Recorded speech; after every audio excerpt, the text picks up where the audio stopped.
Fucking hell, I'm not gonna have a good angle under this light. Anyways, hi, I'm Katie. You might know me from my videos, you might not. What's important is that Fangy Peach posted her recipe for chopped cheese, which is a sandwich, as far as I'm aware, originating from New York, which is hamburger meat but crumbled up with cheese and put in a hoagie roll. That's the basic premise here. Now, Fangy Peach has her own recipe for it. Their own recipe for it. Should have checked pronouns before I start recording. Never mind, we ball. Which they shared with Von Karn by cooking it for Von Karn. Von Karn sharing off that wonderful chopped cheese. So I figured I'd try my hand at making it myself. Unfortunately, because I'm in Europe, I can't get all of the ingredients that were used in the recipe. Mainly, I can't get the specific spices that were mentioned. And, well, I was able to get the American style cheese, but it's not out of American cheddar. It's Gouda that's been American cheesed, which is something you can do at home, fun fact. If you take evaporated milk and the cheese you want, apologies, and you cook those together until everything melts, and you let that cool down, it will act like American cheese, more or less. So, chopped cheese. Let's look at the ingredients I was able to get, shall we?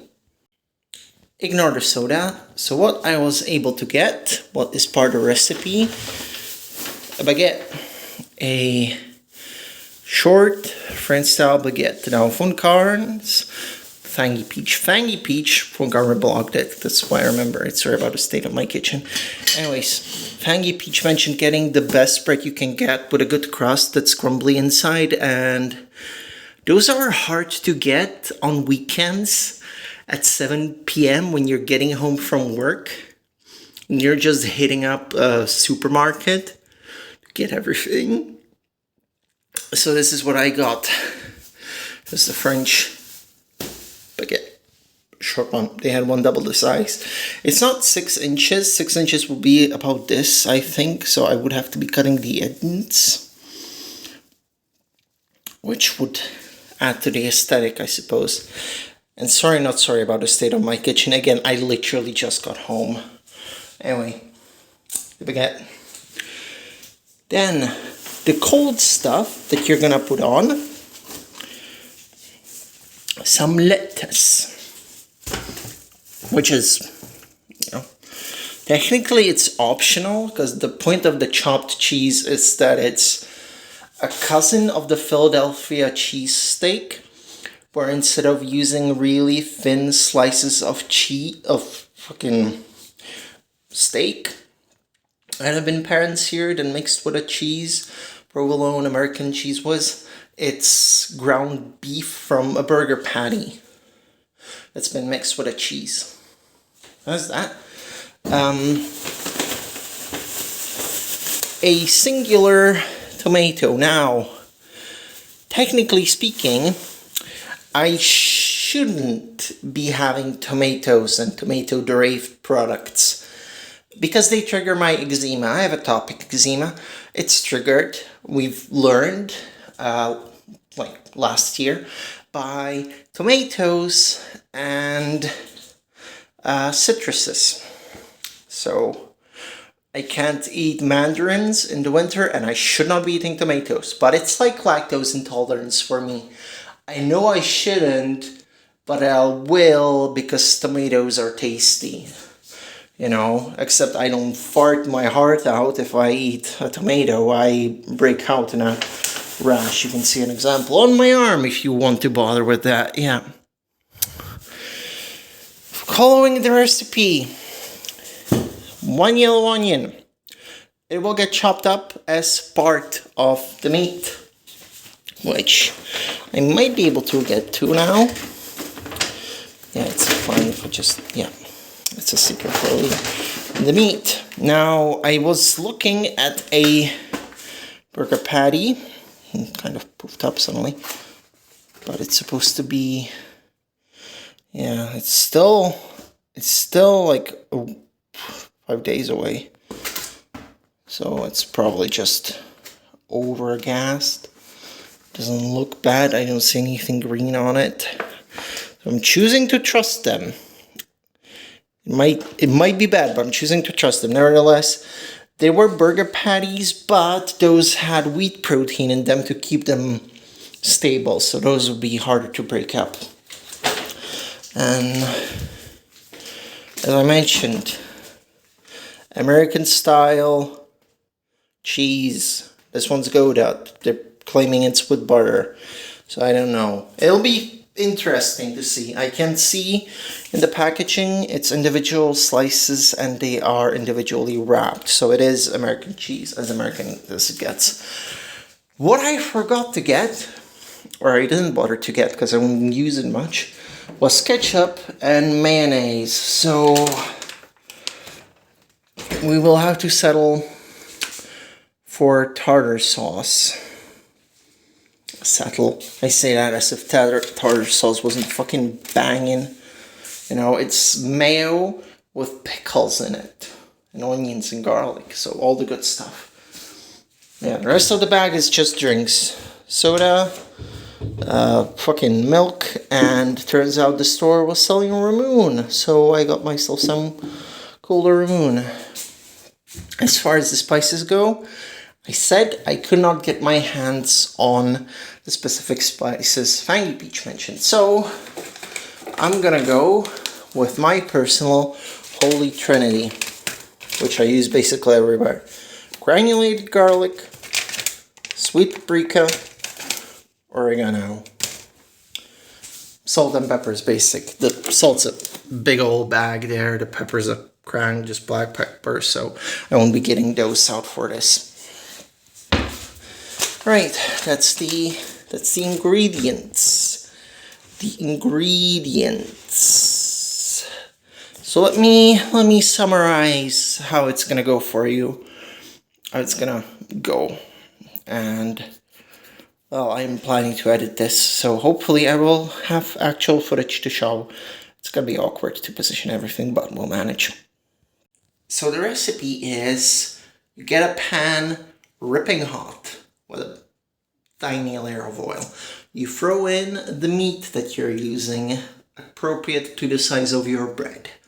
You sear the meat on one side because it's expected that you're using an actual patty for it instead of ground meat, which is what I'm using, that I'm gonna form into a patty. Throw that down, let it get proper seared on one side. Then you flip it around, then you mash it the fuck up to crumble it. While you do that, you throw in the onions. So the onions don't get cooked for long. They're just in there for a little bit.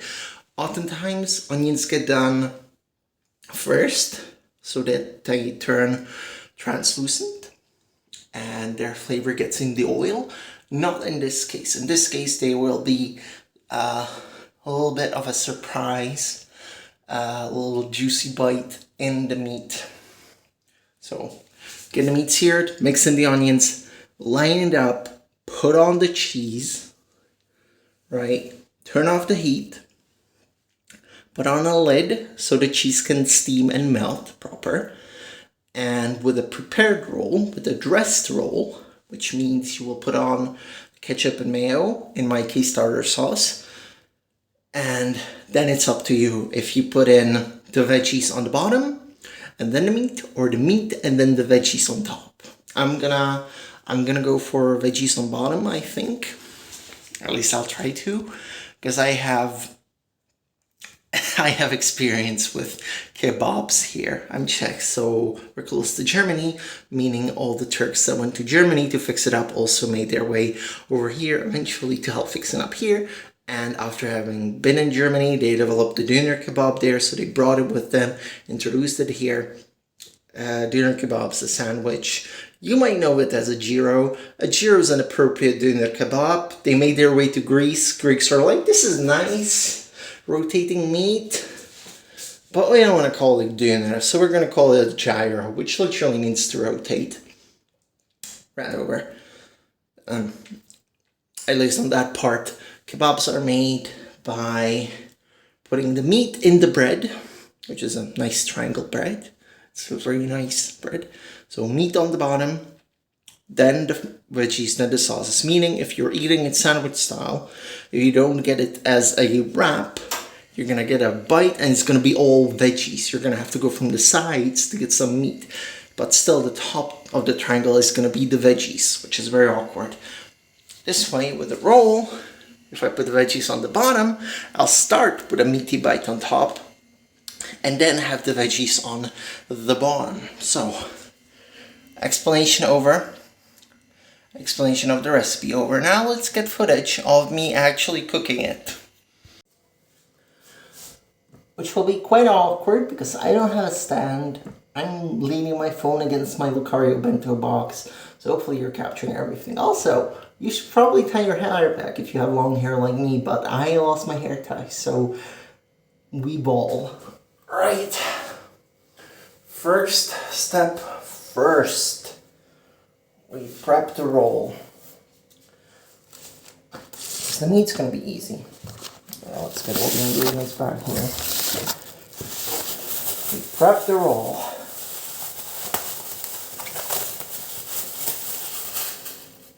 And it's just French roll, you know, French baguette.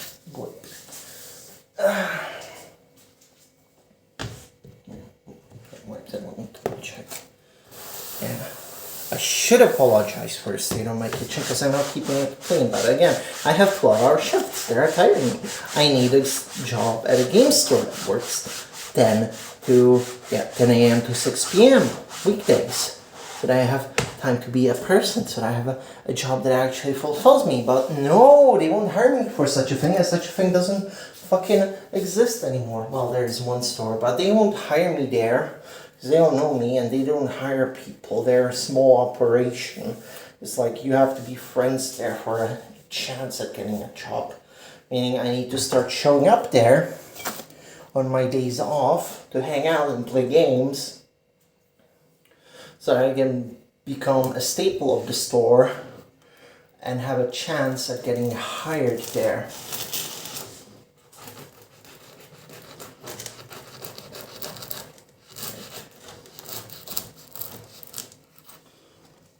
Bread prepared. Nice crunchy exterior. The inside doesn't have quite as airy an interior as was described in the recipe, but that is fine. It is kind of flat. It's kind of a flat bread. Okay. Yeah, kind of a flat bread without being an actual flat bread, because that's a whole ass type of bread. And break. Okay, breaking any further is a danger. Just for child integrity. I should get a plate. I'll get a plate. Plates are right fucking here. Why didn't I grab one earlier? I'm dummy. It's fine on here. So this plate with bread on it. Now, meat's easy. Meat is fucking easy. I'm just gonna grab that. So, for meat, what I need to prep is onions. Well, you might not know it, but onions have a lot to their preparation. I need a bin.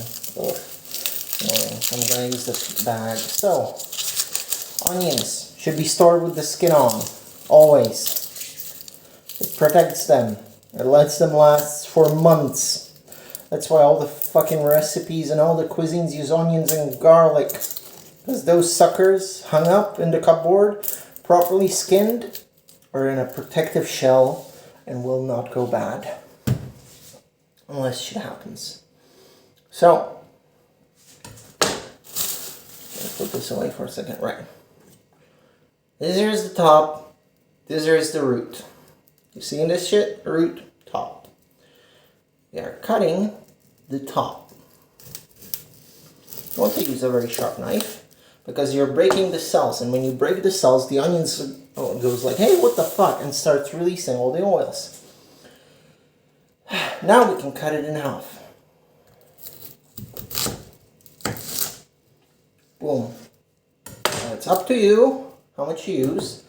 I think half an onion is going to be more than adequate, so I'm going to use this half, and I'm going to have to store this one in the fridge. Let me deal with the garbage quickly.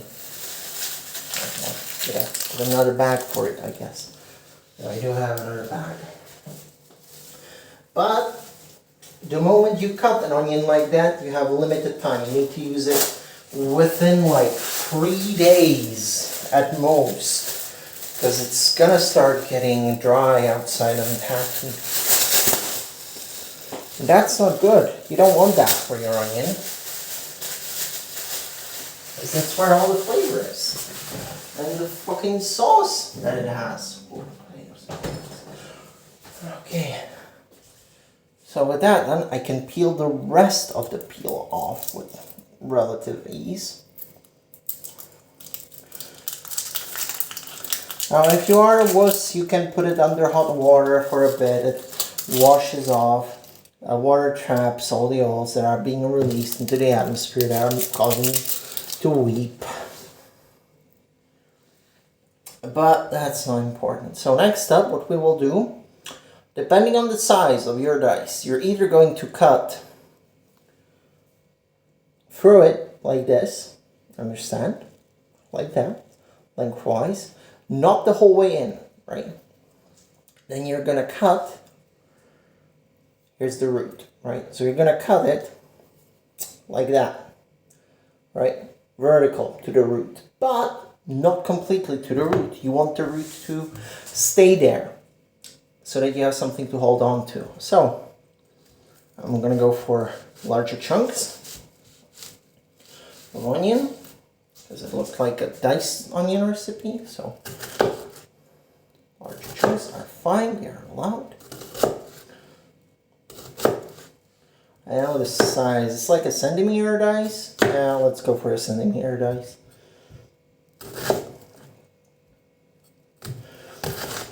It's not minuscule of a dice. It's got some chunks to it, you know. There we go. Onions ready. So that's that. Next thing to prepare will be the tomato for dressing the bread.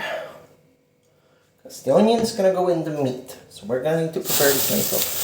As the best way to eat the tomato is with salt and pepper on it. You want to salt your tomatoes. It releases juices, and it makes everything taste better. Salt over gold, everybody. I keep telling you. I keep sharing the chick fairy tale whenever I can. You know, let's channel that. Let me channel Grandma. Let me channel Babushka and tell you a chick fairy tale. So once upon a time, a king had 3 daughters. And the king was curious how much his daughters loved him. So he invited them all to his chambers and asked them, first, the eldest, how much do you love me? The eldest, more than silver. The king was satisfied with the answer. He asked the middle child, and you, daughter, how much do you value me? The middle child went, well, I value more than gold, father. The king was once more satisfied and went on to the youngest. And you, my child, how much do you value me? And the youngest said, more than salt, father, more than salt. This angered the king, confused. Salt's trash compared to precious metals, isn't it? And so, in his anger, he exiled his youngest daughter and declared salt to be banned. The daughter ran, and she ended up just beyond the border of the kingdom with a kind old witch, and she lived with her for some time, just doing chores, hanging out, you know, as you do with an older woman that takes you in. But the kingdom, due to the king's decree of no more salt, was suffering. Salt is very important in all cooking. It enhances all flavors, meaning all the food being served in the kingdom with no salt was dull, Meat wasn't as savory. Soups weren't as good. Even sweets weren't as sweet because of the lack of salt. The king was stubborn still, declaring, no, it will work out. We don't need salt. We don't need salt. Salt's not important. But you can only last so long on bland food. As the cook in Mobile Suit Gundam wonderfully put it, the lack of salt will impact soldier morale. So in the end, the king relented and undid the exile of his youngest daughter and declared salt no longer banned. And it was celebrated with a feast that everybody enjoyed because they finally had some fucking salt in their food. So that's why you salt your tomatoes and everything and make sure to season stuff properly. Even though I shouldn't be having tomatoes, but well, in the spirit of things. Oh, I really need to get my knife sharpened. I only got the one. That's gonna be enough tomato. Okay. Fine rock salt with iodine? Is that how you call the element in English? In Czech it's yod. You might be wondering, hey, why the hell is that added to salt? And the reason for that is the Chernobyl disaster. I'm not joking here. Salt gets extra iodine in it, added here, because of the radiation from the Chernobyl nuclear power plant explosion. Meltdown, rather. You see, radiation has a bad habit of influencing your thyroid gland. That's what it attacks. And iodine binds to your thyroid gland. So it goes there, it sucks up all the radiation, and then you just, get it through the rest of your body. Fine, because it's iodine, it's added in salt. That's why it's added to salt, so you have it in literally everything you eat.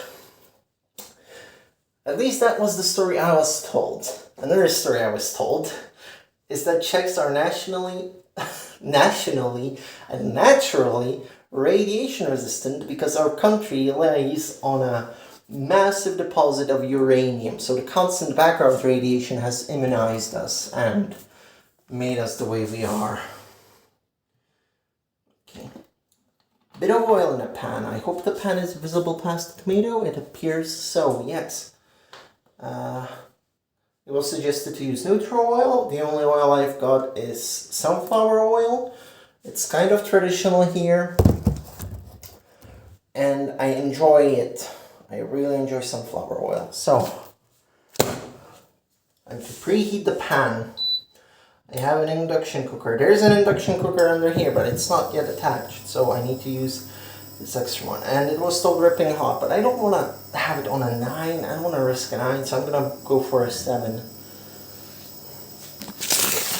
Now to prep the meat. Okay, let's see. I do not smell any sports in there, so we are fine on that front. Good. Make sure to wash your hands when manipulating meat. Let's see, for that amount, I'd say half-ish. I can do a length like this. Okay, yeah. About this much meat will be fine. A handful, yeah. Meat shrinks. Meat always shrinks. Always. There isn't a meat that does not shrink when cooked. Because it expels all the moisture, the Maillard reaction happens, and that's why it shrinks. Okay. Throw the oil more around. I guess it's still got some more on there, it's fine. Because it's a 7, which is risky, but okay. Yeah, the pan's shrink. So, ripping hot pan. Throwing down the meat. That's what you want to hear. That's what you want to hear. The sizzle. The sizzle. The lovely, lovely sizzle of meat. You want to hear that? Because it means that my art reaction is happening and the moisture is evaporating. Hopefully I don't burn the fucking thing. We'll find out shortly whether I burn it or not.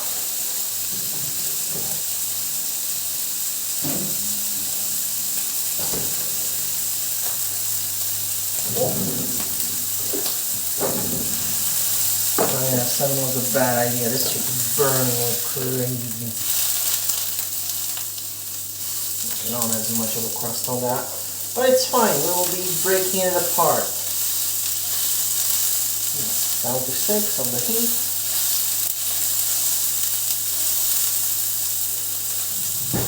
Okay, at this point I can add the seasoning on this side, because again it will get broken up into tiny pieces. Salt. You want enough salt for all this.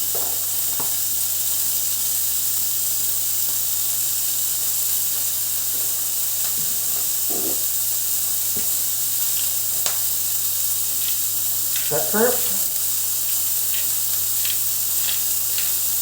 And then my holy trinity as replacement for Tangy Peach's dedicated spice blend. So garlic, pepper, oregano. It's basically an Italian mix, you could say. Garlic, paprika,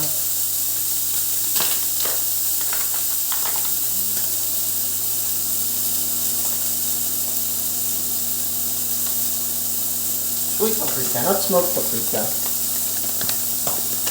and oregano.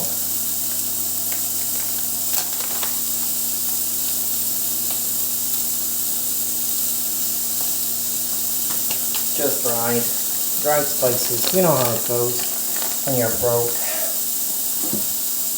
You get what you can, you work with what you got.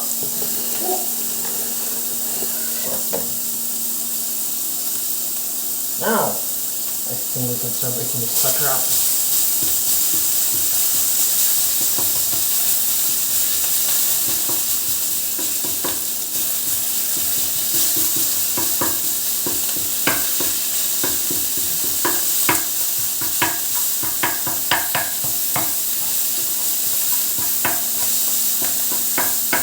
Ooh, that's a good smell, but it's a lot of smell. Whew. Oh, it's hitting hard. It must be the pepper and the garlic.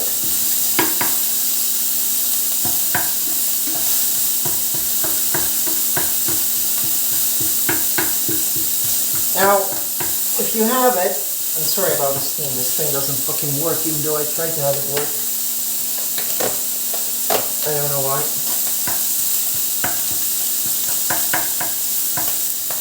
Whoa. Yeah, that's no good. Yeah, if you have a potato masher, now's the time to use it. It's the time to use it with any such chopped meat sandwich or ground meat dish. Oh gosh, yeah, those bits are burned. Time to turn the heat down, gosh. And get the onions in. Damn. Need the moisture from them.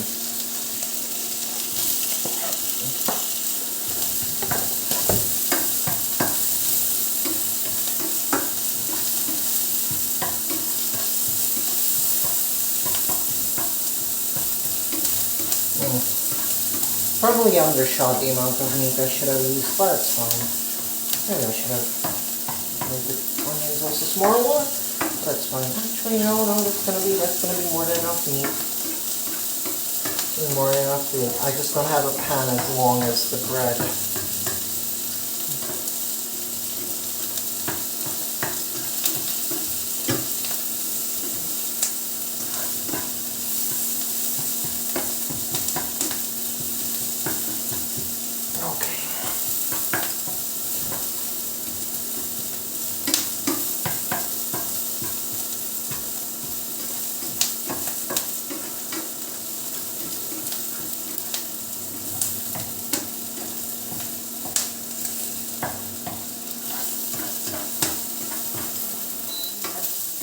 hot, so now, oh, it's still steamy. Turn off the heat, put on the cheese, as the quick recipe went. American cheese is what you want to use. Oh, okay, I think so. Oh, like that, okay. Let's see.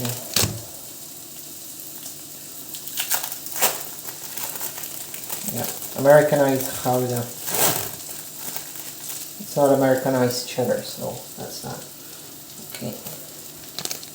Looks like a 3 slices job. Cover everything. So it will be a 3 slices job.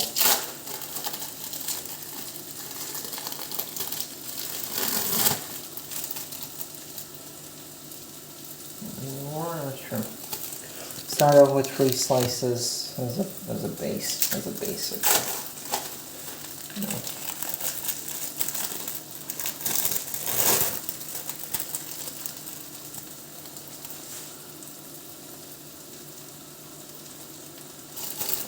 Yeah, it's already melting.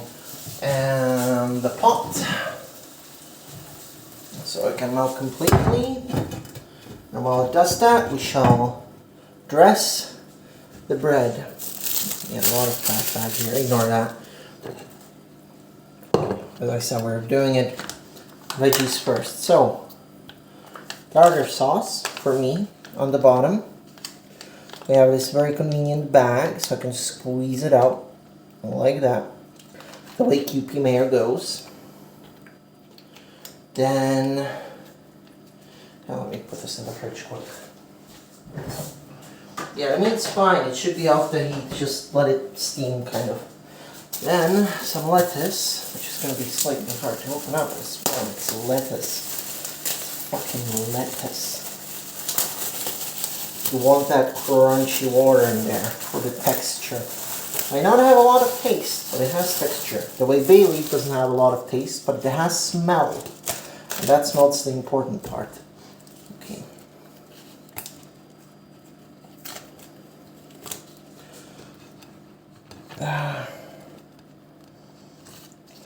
Okay.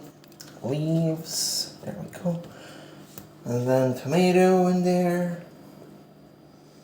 On top of which all will go the meat. If I don't fuck it up. Which I'm prone to do with my clumsy ass arms. Get a whole ass tomato. And everything, every bit of tomato in there. Boom. Delicious. The cheese looks melted enough.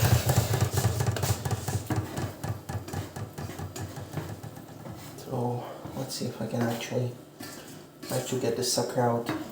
The proper way to do it is to put the bread in there and like pick it out, but I don't feel confident doing that. I'm just gonna very awkwardly scoop out the meat and put it in the bread. If I can fucking manage. That's the problem with it being that way. Ah, come on. Yeah, cheese is broken up. But that's why cheese whiz is an option for these, I think. Yeah. There we go. Onion, meat, cheese. You know, it's a burger, but ground and in a sandwich form. You know, in a long form instead of a round form.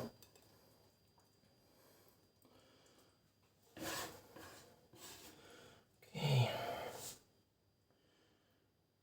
I still have more meat and I still have more cheese and onion. I might use that. That'll probably go for like a chili dish or something where I don't have to use tomatoes. Alright. Ho ho ho. Getting nicely spread out. Can I get everything from the pan? I'm trying. I'm trying. Ooh.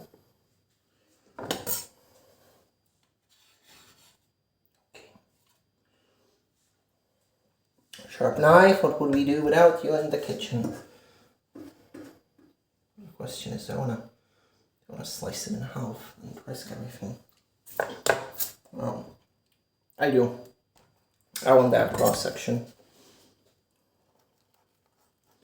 I can get it with this dull ass knife on this bread. Oh, It looks like I can. Okay.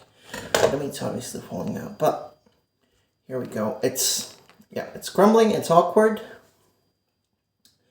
But there's the cross section. It's nicely on here. I'm just gonna hold it. Oh, nobody noticed anything? Nobody noticed anything? Don't act like you noticed stuff. You didn't. You didn't notice things. That's it for the cooking part. So next up is the tasting. I'm not gonna cut this down. You're just gonna enjoy the whole ass thing. I'm sorry, because cooking is not as quick as you see in the videos. It's fast and it takes not fast actually. It's slow, painfully slow, especially if you're disabled. So yeah, off to my room. I'm gonna grab the Ramoon, have a drink, and we're gonna taste this. And I'm gonna use the laptop camera and the laptop mic. Well, the big mic that's attached to my laptop, you know what I mean. And we're here at my desk with the chopped cheese and the Ramoon, as I said. I'll first try opening the Ramoon, because I had trouble with this sucker but last time I tried. So it's, let's see. It's like, break this thing or something? No, not like this.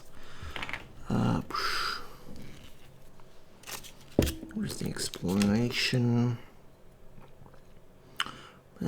Okay, push this thing out of here. Push the thing out, and then you slam it down, so... I don't have a stable enough desk for it. There we go. Whew. Nerve-wracking every time, but worth it for the ball, so... Ramoon. Never had the cola flavor. I had another flavor, not sure what it was. I think it was just basic Ramoon, but cola Ramoon first.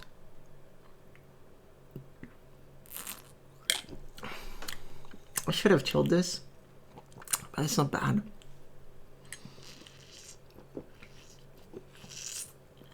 I like how the joy of Ramoon is the bowl there.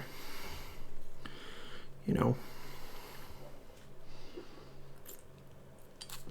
what was it this way around? Yeah, this captures the bowl as you drink.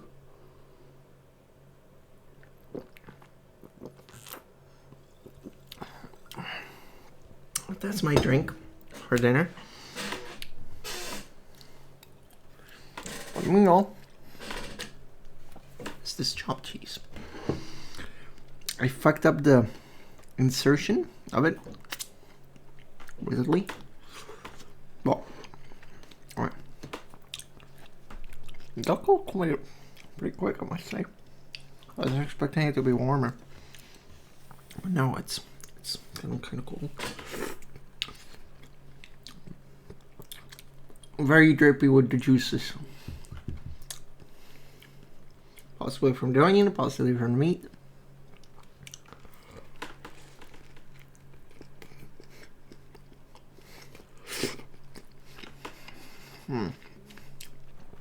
Also from the tomato.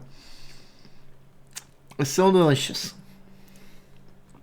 It's a bit of a hassle, so I don't think I'll make it another time, especially because I'm clumsy. But it is a great recipe, thank you, Peach. Really wish I could have used the actual spices that you use in your recipe. It's a shame. Oh, really a shame. I'm not supposed to be eating tomatoes, so of course I don't keep ketchup in the house. But my tartar sauce is a replacement, and my holy trinity, it's so good. It's just got more of an Italian kick to it. An Italian kick from a Czech girl. Anyways, that was it for the cooking. Hope you enjoyed listening to all the stories, listening to me cooking, watching me cooking. How I do it in the future again, because it's nice to have a voice while you're cooking. Tell me you haven't done it. Tell me you haven't pretended that you're on a cooking show and you've cooked it yourself. Tell me you haven't done it. I fucking dare you. I double dare you. I double dare you to tell me you haven't done it. I'm gonna have girl dinner, which is actually effort. Alright, fuck. That strat shit. Oh, they're supposed to be eating a raw carcass with your maw completely bloodied. You know, just rip and tear into that tuna with my beak. Unfortunately, I don't have that option. So, thanks for watching. See you next time. Sorry if the Dungeon Meshi video takes longer. Yeah, reveal it was going to be a video about Dungeon Meshi. I'm going to have a video out on my birthday though, on the 29th, and unedited footage, so expect that. Cheers.